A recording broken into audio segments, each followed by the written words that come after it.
In this exercise tutorial, we're going to be putting together a mobility drill for the hips with a stabilization drill for the ankles. So we're going to be doing hip open and closes.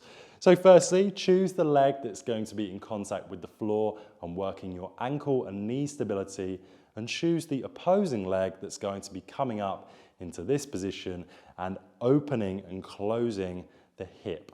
So I'm going to choose my left leg here, where I'm going to balance on. It's pointing directly forwards towards the camera. And then from here, I'm then going to bring my hip on the opposing side into hip flexion, bringing my knee in line with my hip.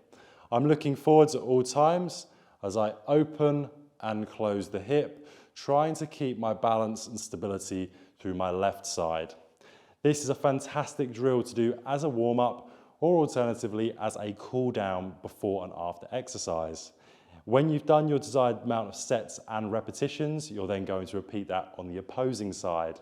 So the side opposite to what you just did.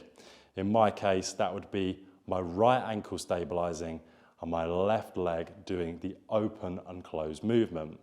If you find it's too tricky, how we can regress it is we can do exactly the same, but we can use a stick, and we can have the balance of the stick whilst we're doing it. Also as well, you can start to move your body in the position that you're going in. Sometimes for a lot of people, that makes it easier than just looking completely straight ahead. And if that's still too hard, we can do exactly the same, but we can have a wall in front. And if we do need the wall as we come into the exercise and we feel like we're falling over, we've got something straight away that we can hold on to reduce the risk of this exercise. However, what I want you to do for the hardest variation is to bring one knee up, to come out and back in for your desired amount of sets and repetitions on both legs.